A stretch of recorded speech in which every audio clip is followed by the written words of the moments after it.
Hi. I do not have much of a voice, which is saying something about me. Because usually I have a very, very strong voice. I will try, I don't know how clear this is coming in. I'll play the video back later and see if I have to redo it over. We just, we got back from Bricks in the 6 2023. I unloaded the van, and there's a load of laundry in the laundry room. So, Sandy is having a soak. Josh is watching, I don't know, something on TV. So I snuck down here to make a video and to talk about my thoughts about the 4 days I just lived through, and the various things thereof. And it's not going to be coherent, which should be no surprise to anybody who watches this channel. And I wanted to keep it brief, but we're already at a minute, and I haven't even started yet. So, but let's get. There's so many things. So to start, this was as close to a brick fete as I've ever experienced. And brick fete to me is the benchmark, and you shouldn't compare kids. You shouldn't compare loves. I love brick fete, and I loved my time at Bricks in the 6 for the last 4 days. Absolutely. There was not one part of the 4-day experience I just had that was less than awesome. It was stellar. It was beyond fantastic. It was just, I felt at home amongst my peers and people I aspire and look up to, and I will hopefully get into that. But what surprised me, and many things surprised me.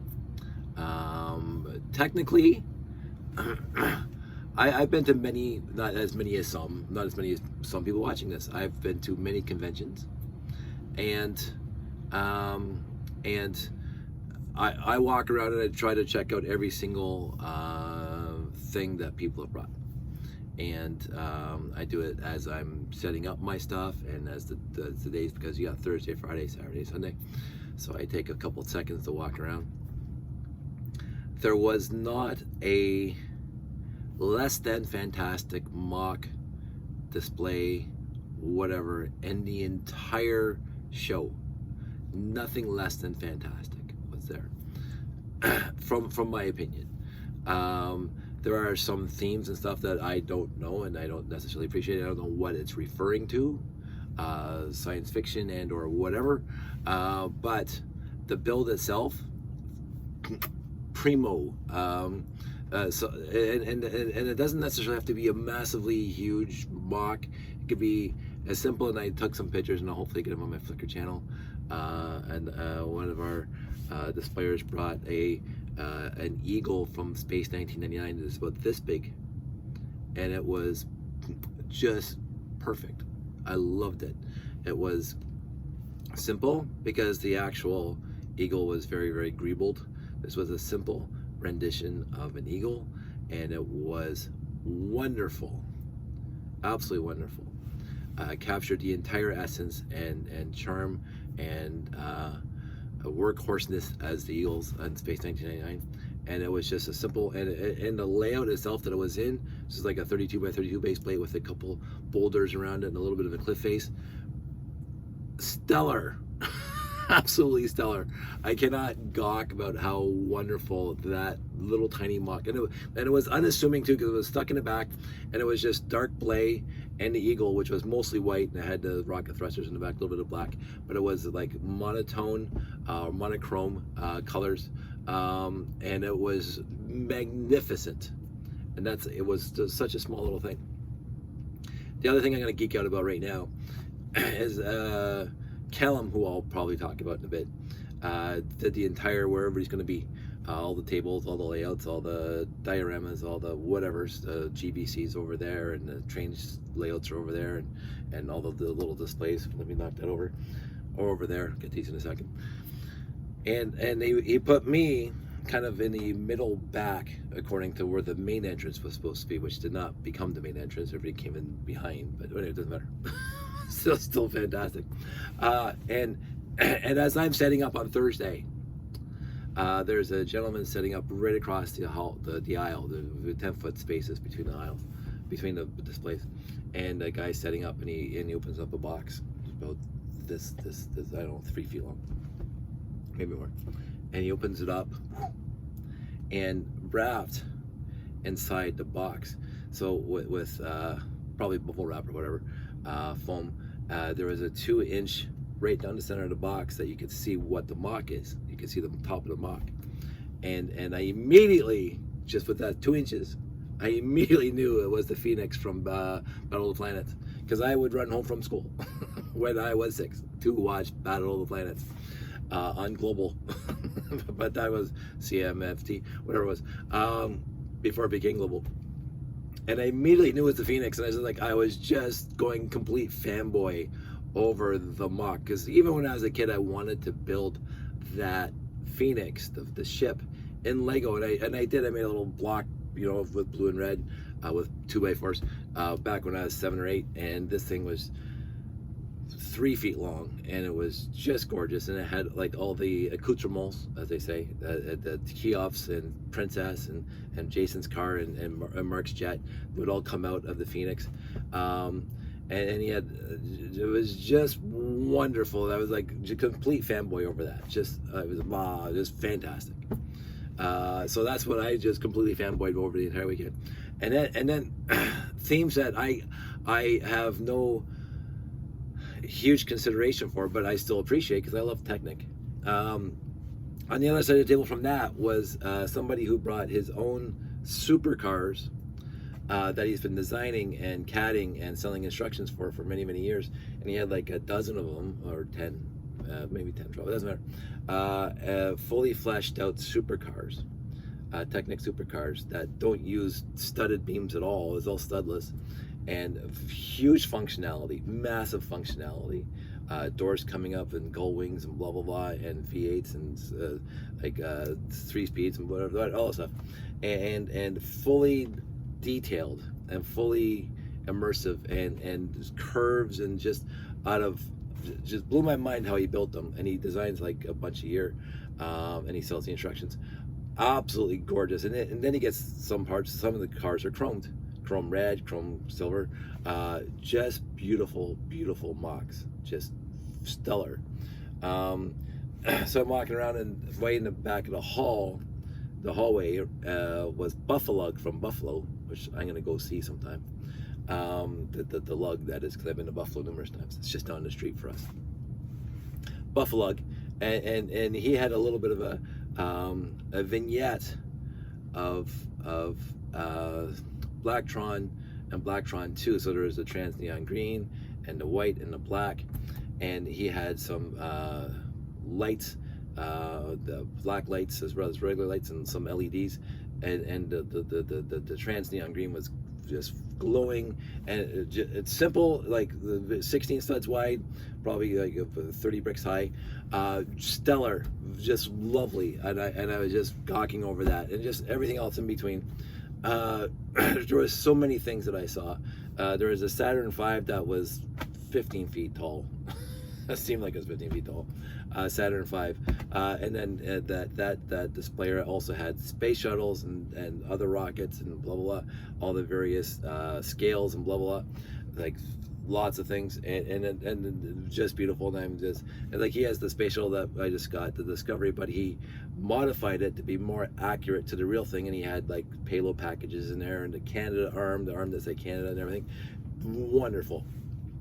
And that was like the big at the main entrance. Jeff's grand, for granted, I always forget the hotel downtown. Everybody's gonna hate me because I forgot the name is the old historical, the Royal York. That mock of his was there with Grand Central Station, Union Station as we call it here, and that was just, I was geeking out over that because I just love seeing it every time I go to a show. The tour is at least 2 big train layouts. There are 3. I was right beside Patrick. Loved his details. There was 2 more there's 2 more train layouts. Fantastic to look at. Love train layouts. The GVC was wonderful. Jeff and the team, just fantastic job on the GVCs. And there was some Hogwarts stuff, like Harry Potter stuff. There was, like, I'm just remembering off the top of my head right now. The Bionicle, Bionicle was represented. The Micro that Sandy and I are going to start building was there. That was wonderful again to see, and it's expanded. So many people from all over Canada were there, and some people from the States were up there. Vic Lug was represented, K Lug was represented, Toro Lug obviously was represented, and then people who do not belong to a lug were there as well. Our friend Abner was there. That just goes without saying. So, and Abner and I had talked. So we'll just kind of ease into the people now, because I can't keep on talking about the mocks. You'll have to see the pictures. They were just extraordinarily awesome. But as I started talking about Abner was there, and we had great chats. I've known Abner for well over 2 decades now, when you come to think about it. It's always great seeing him, so we had nice chats. But going to the people who ran it, Graham had some quick chats with him. It was just wonderful and comfortable, and just very, very sincere in his want to make the best show possible for people. He was very, very sweet and kind and gracious with his time and energy. Callum, who did, as I mentioned earlier, he's the one that basically organized the entire tables and where everything was going, and put a lot of effort into it to make sure if there was balance and flow of the people in public days, and nobody was beside anybody. There was not a bad, as far as I can see, there was not a bad decision where he put people, and even quote unquote at the end of the hallway, I was even talking to those people at the end of the hallway who thought, you know, when they first got there, that nobody's going to come and see him because they're way down at the end of the hallway. But Callum put things that they had so you can see it from the other end of the hallway that would just make people gravitate all the way along the hallway to get there. Big Marvel sign that was like 3 feet wide, all greebled, and other stuff like that, and big mosaics of people from Guardians of the Galaxy. And I'm not up on people's names there, but and there was that I forget what you call it. It's an artistic whatever, and people have done it for a while now, but this was one of my favorites, where you use cheese slopes. So when you're looking at the painting on, or the mosaic on this side, you see a picture, and then you walk to the other side and you look at the other cheese slopes, and it's a completely different picture. He had Linda Carter's Wonder Woman when you're walking down the hallway, and as you walk past and you look back, you see Christopher Reeve Superman, and it was at least 2 or 3 feet, probably 3-4 feet by 3 or 4 feet, just the detail in using cheese slopes. And Linda Carter and Christopher Reeve, are you kidding? That's my childhood right there. That I got a video of it on my TikToks. Just fantastic. There was so many, and so everything was laid out very, very well. Large aisles to move around. There was no like just rows upon rows upon rows of stuff, and people get crowded in.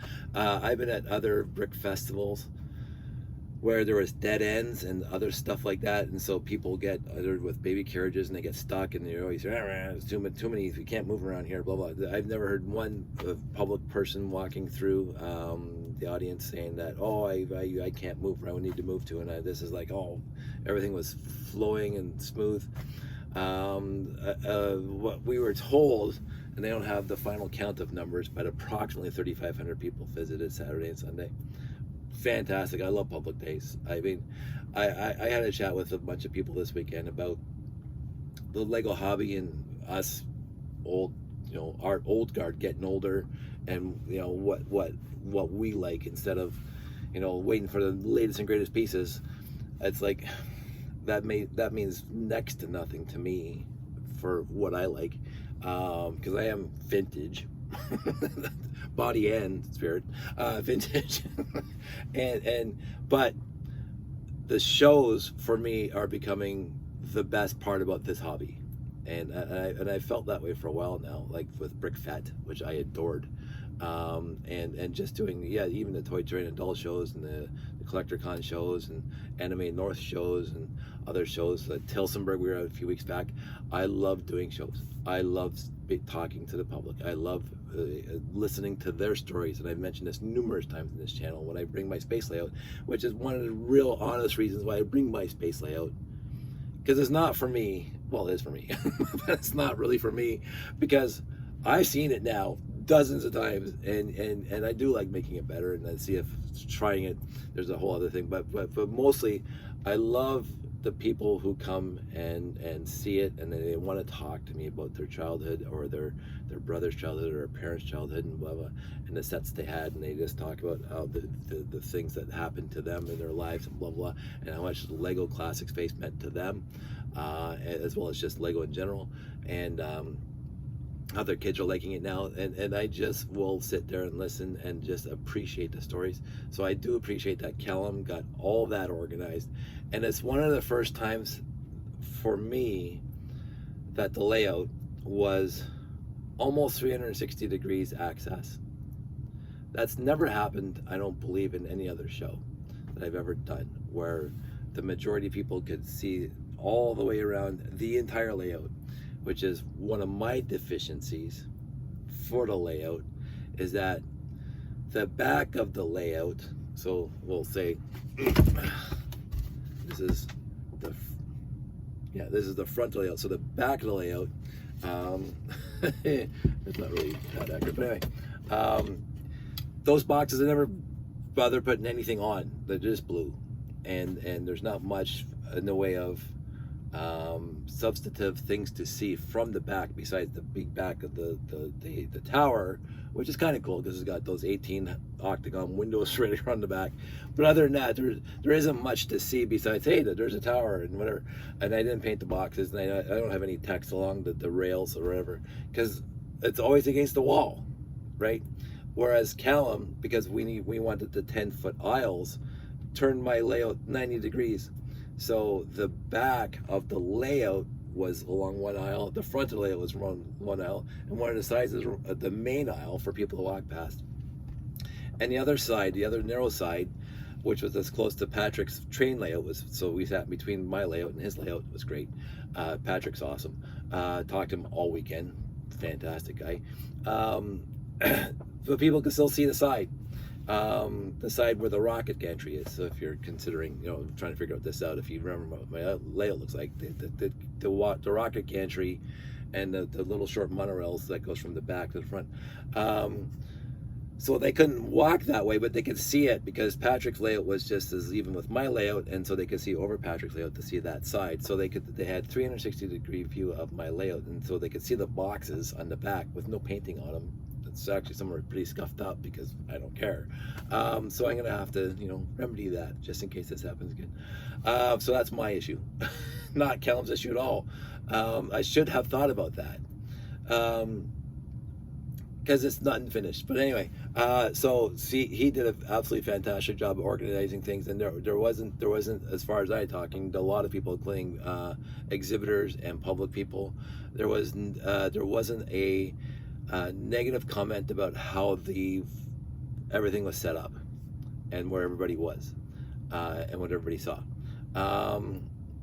And so Graham, beautiful, Callum, beautiful, Joseph and Nicole were just beautiful people this weekend. Well, they always are, but they were there to help, there to guide, there to listen, there to whatever, and anything that needed to happen from what because I'm not the most observant person in the world. Trust me, I'm not the most observant person in the world, but I do see stuff.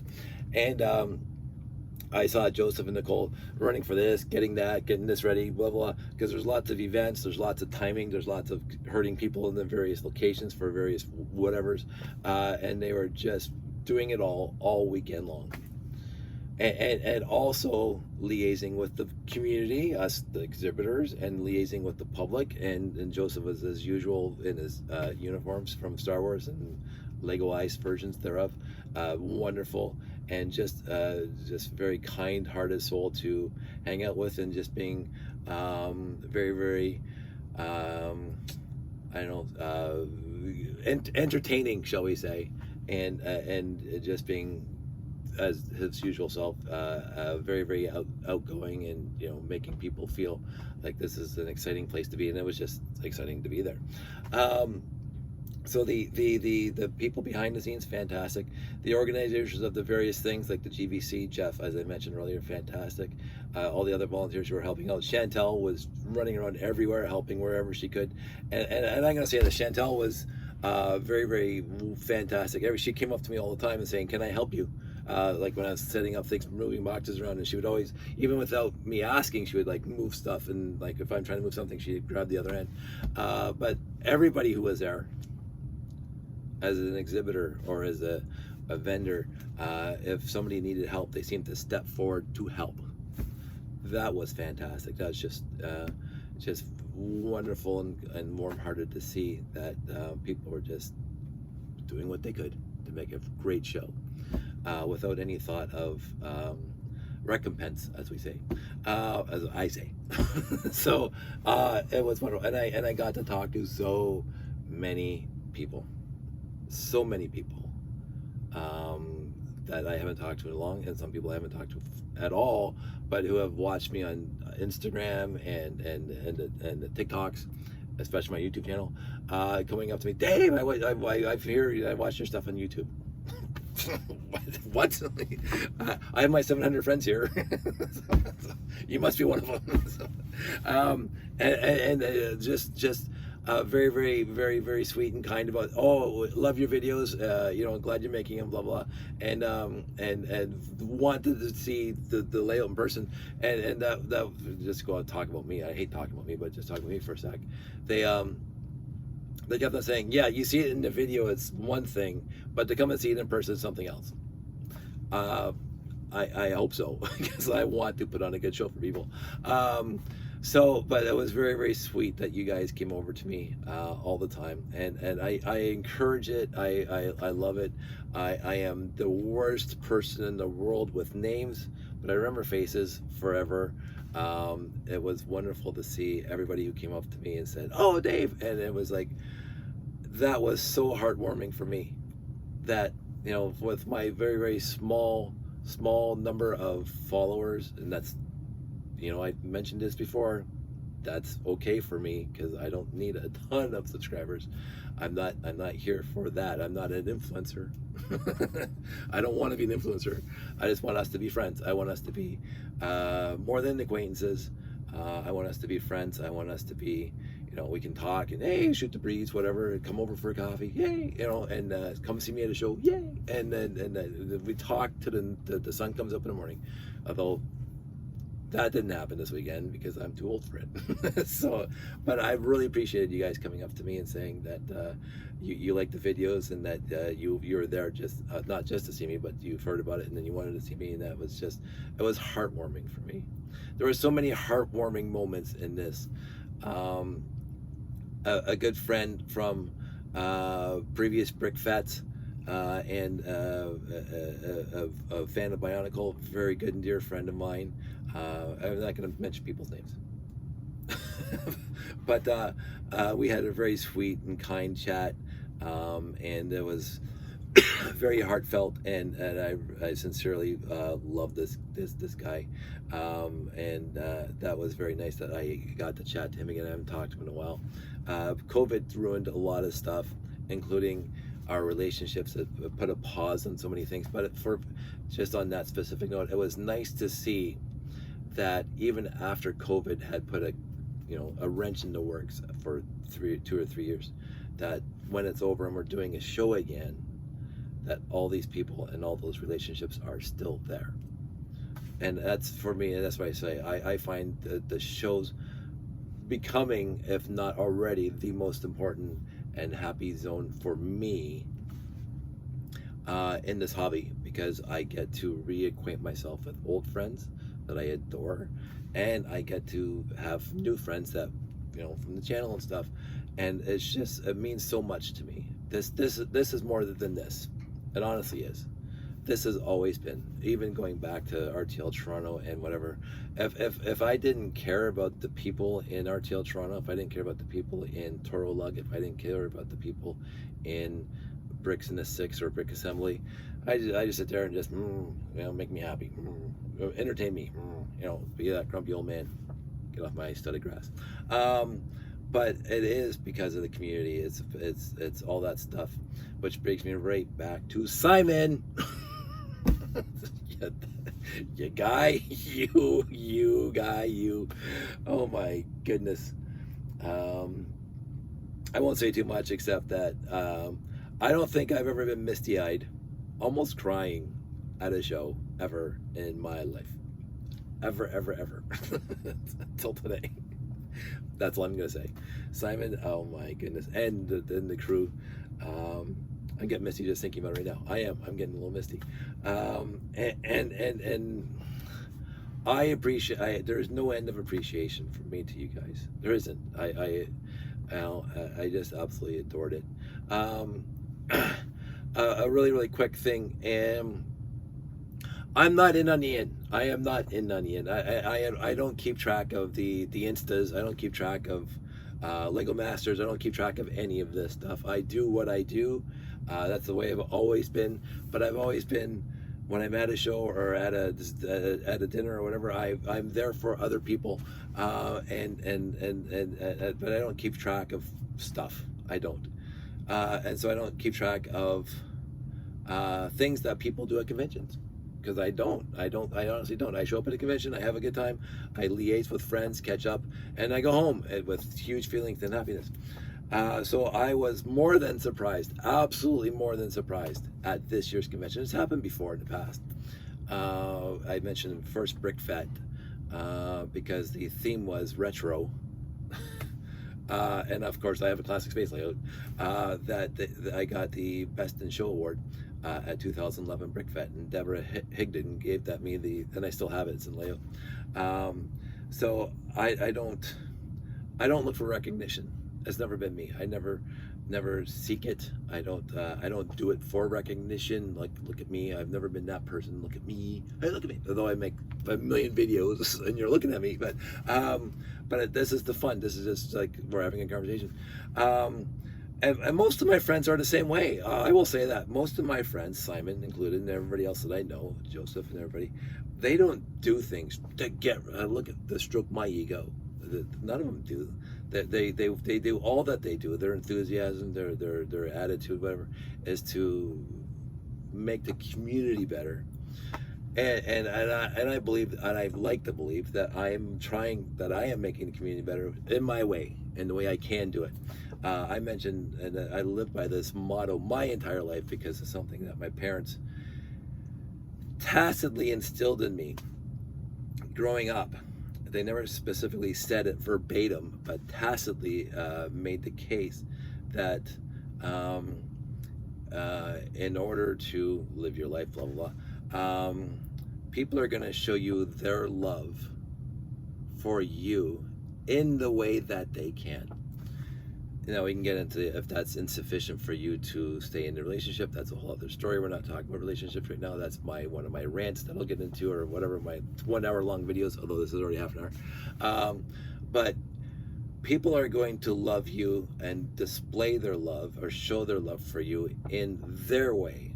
Maybe not necessarily in the way you want it to be displayed to you. Maybe you want them to do something different to display their love for you. But yeah, my parents said, if that love, the way they're displaying it, is acceptable and not negative, then that's the way that they're explaining, because maybe they can't express their love and appreciation for you in the way you want it. And so I've always accepted. If I feel, and no matter if people do stuff for me all the time, and I say, for me, that's not how I would do this, but that's the way they want to show it to me, their appreciation and love and stuff like that to me, and therefore I'm going to accept it from them. I'm not going to be negative towards their way of showing their love towards me. I'm not, unless it's detrimental, right? And then that's all bets are off. But that's again a story for another time. We're not going to walk down that path. But I'm not used to it. I'm not used to, and this is what all this stuff is that kind of fell over now while I was hitting the table. so I came, and it was actually funny because I had taken a couple weeks before, and you can go back in the YouTubes. I built that little shuttle platform on the edge of the rocket base to launch shuttles from, and this was the first show that's been in the layout. Chantel helped me put it together, by the way. Chantel, especially that part, but she was helping me when I was putting it together Thursday, and that piece fell apart, and she fixed it for me. Thanks, Chantel. Again, without asking, fantastic. Chantel is an up-and-comer. I'm telling you that right now. Chantel is going to go far in this community. But anyway, she fixed it, and it was all weekend. I was looking at it, and I said, I'm going to take a picture of that today. It was this morning, and I take a picture of it because the shuttle carrier monorail is just coming around the corner and stopping there, which we'll get into. And then so I was taking a picture of the shuttle carrier and behind the shuttle launcher. I said, and I posted on my Facebook. So I said, hey, look, this thing worked.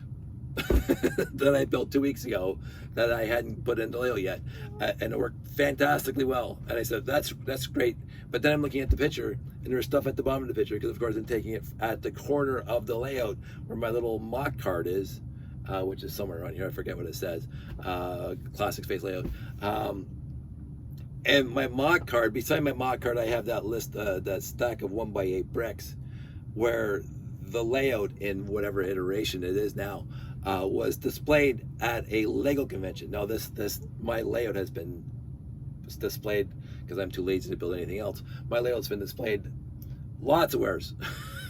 Hobby shows, toy train and doll shows, collector cons, Anime North, all these other places. See, my voice is going still because I was talking all weekend. But on the Lego cons, Brickfest 2004, I displayed something. Brick World 2010, so there was a big gap there. And then all the Brick Fets I was at, 2011, blah, blah, and then there's one or two I missed. And then that was it to Brick Fet. And then I added the Bricks in the Six this time. And so in that corner with the mock card in my list of 1x8 bricks of where this display was, I started seeing these things. And one of them was this. And I knew that was there because Dave St. Cyr, a really good and dear friend of mine, puts this on people's layouts or displays or whatever that he really appreciates. No, I don't have one of these. I never even thought about it. Sandy and I are now talking about it. We're trying to figure out what we're going to come up with. But so he said, Dave, can I put this on the? Absolutely. So this is going to be a permanent fixture on my layout because I can't read French. But so I'm going to put that in there. And then there is this guy, which I believe is Brick Nerds. But see, I'm not in on the end. It's not that I don't pay attention. I don't want to say I don't have time because I should have time. My issue is that my life gets in the way of getting well versed in the intricacies of Lego fandom. And it's not lack of appreciation because I love Lego fans and I love the fandom. It's just like Star Trek. I am a massively huge Trekkie, but I do not own a uniform, and I never ever have been to a Star Trek convention at all. I haven't. I'm thinking about it, but I've never been to one. And so I wouldn't know what the fandom is like at a convention. I wouldn't know what the etiquette is at a convention. I wouldn't know what all those inside stuff is at a convention. What was that saying? Yeah, okay. But I know that this is important. I don't have to know anything else about it, but I know it's because somebody graciously put it on my layout because they loved my layout. That's what I do understand. But I don't know what this, I think it's Brick Nerds. Maybe. I hope. But it's wonderful. And so that was there. And then I saw this one. And this one says, let me see if I can read it. I think it's twisted a little bit. The snow bricks. I'm sure that's a group. I should Google it. I'll probably Google it tonight. I should have Googled it before the video. The snow bricks. Put this on my layout, and so that was sincere. NPU. Now there's a little bit of a story about NPU that I actually do know. Back in the day, us old timers, the old school, on Lugnet, there was lots of various threads over the years on Lugnet back in the day where people complained all the time.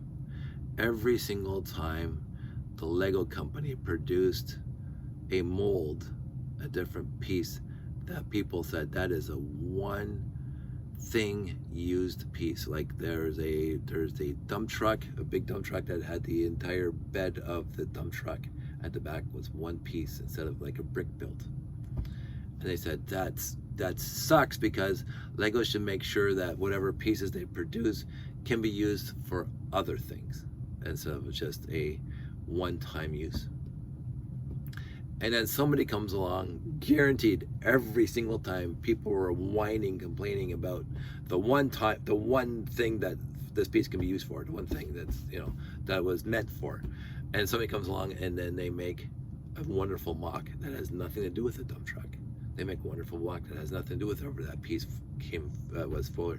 And people say, ooh, nice part usage. And the one thing that I can use, I'm going to use this, I'm going to hide that for a sec. The one thing I can use as an example, as a nice parts usage, is these mega heads. And this is 70s. I don't know why people think Lego just started doing it. This is 70s. These are the big maxi fig people's heads. And people say that can only be used for maxi figs in people's heads. Until somebody on Lugnet, posted on Lugnet, they used it for a gas refinery. They face all the faces inside so you can see it inwards, and they put bars across the top. And it looked like an oil refinery or a gas refinery. And somebody said, ooh, nice parts usage. And so people, and then like anything that looks like it's supposed to be X and they use it for something completely different and Y, that's where NPU started. Nice parts usage. But somebody put this in my layout, and I'm sure they probably inferred that stuff. But NPU, so I should look it up to see if this is an actual person and or influencer and or somebody who gave this to me. But I am, again, humbled that they felt that my layout is worthy enough for them to leave me this. And then I got one more, and I know who this is from. I am more than very, very sincerely humbled that I got this from a good and dear friend. But that's all I'll say about that. This guy showed up on my layout. Parlag Men, maybe? But again, very, very sweet. So it was on the layout in that corner. And then this guy was also there.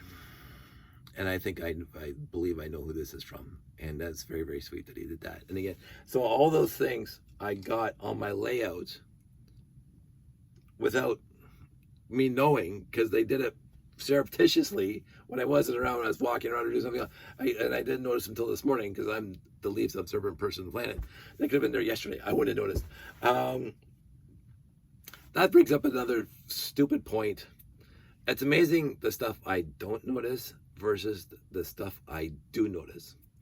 Because, try to make this quick, in the layout there's that one row of road, which is basically T plates facing every which way. T plates from the classic space. And there is a vehicle of one of my little rovers from 1978. He's driving down the one side, and every single time I turned around, it was crooked. And I'm going, because nothing else is moving, and it's right in the middle layout.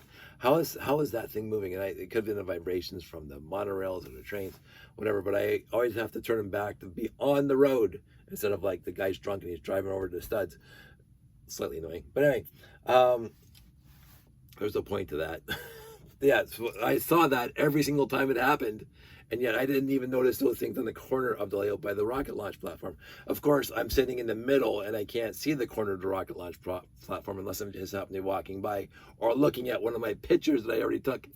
And then a friend at the end of the show came and dropped this off with me and asked very, very sincerely if I would put this in the layout and keep them there.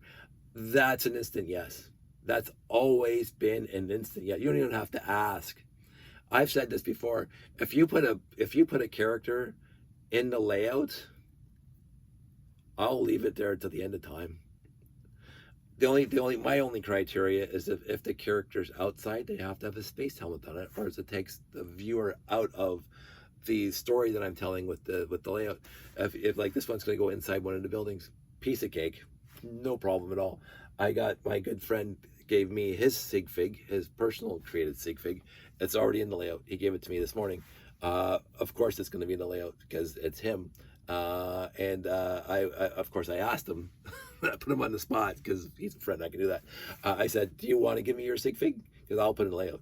He said, I can't believe of course I'm going to." So he showed up with it this morning, and I put it there. So this guy absolutely, this was given to us when we were taking down the layout. So I'm going to keep him. I got a few things to fix in the layout, so I'm going to put him in the layout in a very special spot so people can see it. The other thing I've always said since BrickFat 2011, since the very first time I did a Lego show, and even before at the hobby shows when I was doing a space layout, if you have a ship that you don't want to give me, that's fine.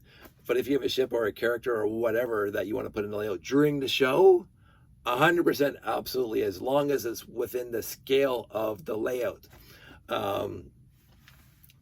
Because a person from wherever, he came over to me and says, "Oh, it's beautiful, beautiful, beautiful ship that I, for the life of me, I can never build." So I took off one of my 924s on one of the top landing platforms, and I sat there. He put his ship there. It was there the entire weekend, and I loved it. And people were walking up to me, "Oh, look at that ship!" Absolutely, I didn't build it. That guy over there did, because that's what the layout's for. It's to, like, I'll never be selfish with my space. Absolutely not. It's our space, right? It is, quote unquote, my layout. Absolutely. Like, I own it. I have to store it and put it up and take it down. If somebody else wants to do it, you go ahead. But I got instructions. But so many people, and this is the general roundabout way of getting to say what I want to say. So many people have inspired me to make the layout the way it is today, that were in the community. Like, there's external influencers, CN Tower, Empire Strikes Back. I've mentioned that before. 2001: A Space Odyssey, that are the known things that inspired me to build the layout the way it is. But Peter Reed, massive inspiration, absolute massive inspiration to build that layout the way it is, because the actual tower is a complete and direct homage to his Onassis space base. You look at his Onassis space base, his micro scale space base, and my layout. I actually sent him an email when he posted, or a thing in Lugnet. I could probably even find it. When he posted that in Lugnet a billion years ago, he posted that, the micro scale thing, and I said somebody should build that thing in minifig scale. Now, his is a lot more detailed, a lot more greebled, a lot more dark gray, which mine is not, because I also wanted to make an homage to classic space. So it's not a direct build of his micro scale into minifig scale. It is an homage to his. So Peter Reed, straight up, inspired the tower and classic space. Chris and Mark, are you kidding? They've been inspiring me for 20 years now. Absolutely inspired me. Back then, I was just building robots, so I never got around to it. And it goes on from there. So people who inspired me got me to where I am today, and then to keep on going, because, like, I've never lived to keep up with the Joneses. I've never, oh, he's got a better car, I have to get a better car, because then that's just a escalation of arms. I have what I have, and I have what I love, and I don't care if the neighbor down the street has a Porsche in his driveway and I got a Grand Caravan. I love my Grand Caravan because I bought it for me, as not to impress the neighbors, as not to impress other people, as something I need as utilitarian, and that's why I traded most of my vehicles. But on that specific point, I did not do this. I do not do this. I do not bring the space layout to make other people feel inferior, like they have something to look. No, Dave's so much a budget, because I'm not. I'm not. This is not self-deprecating. This is me saying, I know how I build. I like how I build, and it is good. It is good for me, and it's good for the audience, because I've been told that for 20 years now. But it's my style, and yes, maybe someday I will try to force myself to do something that's completely contrary to how I do things. But I'm not interested right now. I'm so busy with my style to say, oh, I'm going to try another style. Maybe I'll suck at it. I don't know, and I don't care right now. But I've never felt anybody pressure me throughout my building career in Lego to change or be better or whatever, like maliciously, ever, to like, or I have to keep up with the way things are today. Nobody's ever said that to me. Nobody has ever walked up to me and say, Dave, you're so, it's not vintage, it's crap, because it's just such an old way of doing things. And the way you should be doing is what we're doing in the new way of doing things. Nobody's ever said that. This community is fantastic. This community is so encouraging most of the time in the way people want to do it their way. And also, this is the one show for 4 days straight. People were coming up with extremely and well worded, without making me feel like I missed something. Oh, Dave, like, did you think about this? Did you think about that? Abner and I had so much talk about the other stuff, like maybe future state of the layout, or even my hobby and all that stuff. We had a great talk. Callum, people just walking up. The public today, I will say this. Today was the first time in forever some kids were noticing stuff that I completely forgot that I did 10 years ago in the layout that was still there. And they, oh, look at that. Why is that there? Oh, right, I did that 10 years ago. Nobody's mentioned it. I forgot about it. I had to remember why I did X, Y, and Z. Kids are the most observant people on the planet, by the way. Noticing everything. It was nice. And it was really nice to talk to a 6-year-old kid who understands the fundamentals of electricity and how things work. And that blows my mind, because he noticed right away. So I'm already 47 minutes into this. I should make another video and cut this one too. But the kid noticed immediately that there was no battery boxes in 3 out of 4 of my monorail loops. There was no battery boxes. He noticed that. And I'm going, like, I get the little tiny rover at the top because there is no room for a battery box. And I get the shuttle carrier because you would see a battery box. But the big blue thing at the bottom, there's plenty of room for a battery box. But of course, if the lights are on, you can see inside, and there's no room for a battery box. And he says, no, there's no battery boxes. No. And he also noticed the copper tape. And he, by his own volition, I wasn't even talking to him yet. I was talking to somebody else. He noticed where all the pickups were soldered to the copper track. The only thing that he had a question about was how it was stopping at all the things, because he didn't know about the programming and the fact that this is the first time in my history, because I've done this before in other things, but this is the first time in my history of the layout that 4 out of the 5 tracks, the 1 train track and the 3 monorail loops, were controlled 100% by the RCX. Or 2 RCXs, actually. I had 2 RCXs running the entire layout, except for the 1 top loop, which I haven't copperized yet, and so that was just a battery moving the thing around. And not only were the RCX moving things around, that I did some programming while I was at the show. It was pretty funny. At the show, I had the laptop on my lap on Thursday, typing out code in NQC and uploading it to the RCXs. So the RCXs, I put a light sensor, and I talked about my other video. I put a light sensor in, and so when either the monorail or the train breaks the stream of light, it resets the counter, and then it would count 4 seconds to the first stop and 7 seconds to the second stop. So all the trains had their stops. The trains and the monorails had their stops all the way along the loop, and then we come back and then cross the stream again and resets the clock. So just one little thing for me. It's one little thing. You know, a lot of people came up with, oh, your train stopped, and I go, which one? And they point to it, and all of a sudden it starts moving again because it stops at the station. There is some deficiencies with that, but overall 98% of the time for the weekend it ran fantastically well. But this kid noticed all of it, so then he starts asking me questions, and we talked for 20 minutes. This 6-year-old me, we're talking for 20 minutes, and I'm showing him the light sensor, I'm showing him the RCX, the programmable brake. He's asking me how it gets programmed. I bring out the IRs, and I even turned on my laptop, showing him some programming, and he was just completely enthralled, and he's like just completely enthused. And it was just, that's why I do it, to not diminish other people's enthusiasm. And I just keep on answering questions until Cal came home. And the dad was very sincere and sweet, and I'm talking to him a little bit about, you know, because who's going to get an RCX today? And maybe there's a different version. I said, like, this is antiquated stuff that your kid probably doesn't want to get into, but, you know, let's get FLL, all that stuff, blah, blah.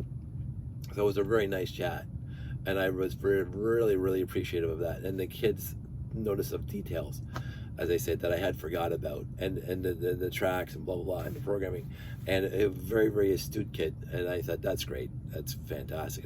I'll talk about this till the cows come home, right? I appreciated that. Other people, this, again, classic space. If you are close to my age, you know what, and you're a Lego fan, you know what classic space is. And people were just coming in the door, whichever door was the opening door at the time, and they can see the tower across the room, and they make a beeline. And sometimes I got to watch it. The door opens, and then the guy turns his head, and then boom, and then straight over, and then talking to me about, oh, when I was a kid. And I love those stories. When I was a kid, this is the set I had. And I even had a few people saying, oh, the one that had the magnets on it, I had that set. And I said, oh, that's the Mtron. And they would Google it, and I said, it was probably the particle ionizer. And they, oh, that's the one, because they were describing the magnet in the back and the little robot, and the particle ionizer had a robot on it. Right. And again, I am not, just like my Star Trek fandom, I am not 100% versed on everything, but I know some stuff. And the stuff I know, I can relay to people. And he looked it up. Yeah, that's the one he had. And he says, I dug it out of the box and I'm missing pieces. So we talk about Bricklink for a bit. And then we talk about, oh, Dave, I remember your post on Lugnet. Oh, you remember my post on Lugnet? Are you kidding me? And I still post those for people walking up to me. Oh, I still read Lugnet. Me too. And then I had a friend that I hadn't seen since the hobby shows that we were doing in Toronto, way back when. But he used to come to dinners, and he used to come to the hobby show with us. I'm not going to mention his name. Everybody's going to stay nameless. But he says, Dave, it is such a pleasure to see you again. And I said, absolutely. And we exchanged phone numbers, so he knows when dinner is next time. He might be there. So the whole thing from top to bottom, I did not have a bad moment. I did not have a bad moment at all. I did Dirty Brickster, the $25 one. Josh had so much fun with it. And it looks like everybody had a good time. I didn't do any other symposiums or workshops or whatever. I kind of regret that, but I've never been that kind of guy. I wanted to do Simon's mech builds, but I built this little mech duck that was in the brochure, and I don't have one here. The order of service for the weekend, and the parts came in the bag that you got. So I built 2 mechs. They're on the layout now, and they'll stay in the layout going forward. And these guys, all this stuff will be back on the layout in that corner going forward, because this means so much to me. As it is, quote unquote, it is the recognition, even though I am so, I'm not doing it for recognition, but I appreciate the fact that they did the recognition, and I love this, and I will never ever not love this. And sincerely thank you to everybody who did this for me, or thought my layout was outstanding. I am self-deprecating through and through. I've always been self-deprecating. I've never liked the attention to be on me directly. Hey Dave, you know, a pat in the head, or you're great. But nobody was blowing smoke up my skirt, as we would say in the old days. Nobody was blowing smoke up my skirt. It was a sincere way of appreciating somebody else's work, and I will accept it as such. And I am sincerely grateful and thankful that this was what happened to me this weekend. And I look forward, honest to goodness, I look forward to the next show. Even without this, I absolutely look forward to the next show. And I will be there whenever it is, as long as life doesn't get in the way. It was a wonderful weekend, and I met lots of new friends, and I got to catch up with lots of old friends, like even like as I say, way back to the hobby show time. It was wonderful, and I will never ever forget this experience. And it's going to go into my memory as one of the best conventions I was ever at personally. And I do thank the organizers for that. I do thank the other exhibitors for that. All of them. I liaised with a lot of them. Talked with, sat down with, had a confab with, just laughed and joked with.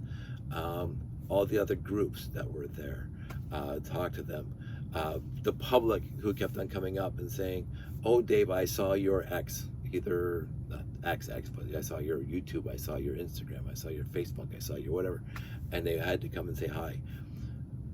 Heartfelt thank you to all of you, my very close and dear friends that I've been close and dear friends with forever, Jeff and Dave Sansire. My God, it was great to hang out with you guys for a weekend. Absolutely, sincerely, it was fantastic to hang out with you. Now, I know you guys were over there and I was over here, but still, we got to have fun. And I was, again, completely impressed by Jeff's castle. As always, every castle Jeff's ever put up with, I say, that's a great castle. You don't have to do any more, and then he comes up with something better. The castle that he had today was just magnificent. And Dave's Space Layout, as always, I love Dave's Space Layout. I always have loved Dave's Space Layout. And I probably always will love Dave's Space Layout. So, and I get to see it again in September because I'm going to another Lego show in September. I'm going to Quebec in September to his Lego show in September. I said that enough. And unfortunately for me, for the first time in forever, I'll be flying solo for that because Josh will be in school. So Mom and Josh have to stay home for those 4 days. So I will be going to a convention by myself, which I have not done since I got married, since I've been with Sandy. Sandy's been to every single show that I've been to since we've been together. And so this is gonna be my first time without my beautiful wife, and she is the last person that I'm going to thank, because once again, she took care of everything so I could just focus on the show. I don't deserve her, honest to God. I don't deserve my wife. For 4 days, I was singularly focused on the show because it was important to me. Yes, and what's important to me, she makes important to her, and I cannot thank her enough for that. She's always been that way since the day we started dating.